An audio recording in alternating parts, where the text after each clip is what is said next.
about what causes certain things that we don't yet understand. 30 years, 40 years, 100 years from now, we will probably have the answers to these questions, and I will be dead, and I won't know the answer. And that's what bothers me about mortality. Well, the one thing you have going for you is if you look at how fast technology is advancing.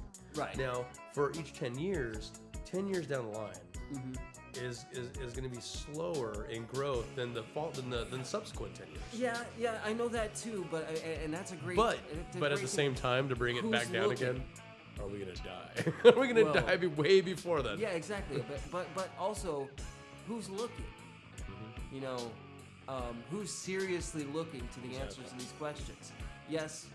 A lot of people will be like on one side of the fence or the other and saying, yes, these are ghosts. And they've just already given an explanation to it. And then the other people are over here like, ghosts don't exist. And you're just making shit up. Well, there are those of us here who are of a skeptical mind. And we're who going can to look say, at it and say,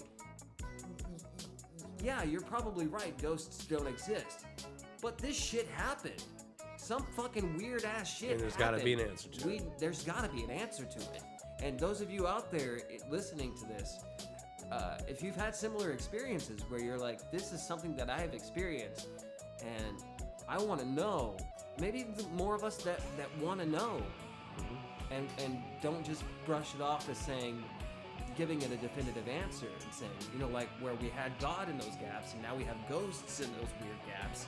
Or that we continue, or people that continue to not question. Yeah. Because they leave it all up to their gut. Right. Yeah.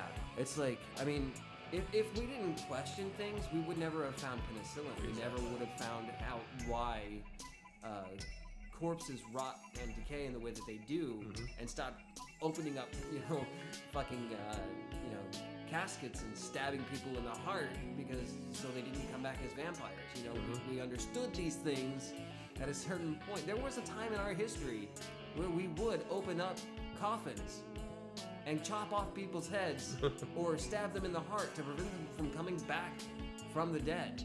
Or tie strings to them so and that hang it over a would tree ring. so they could ring the bell. Yeah.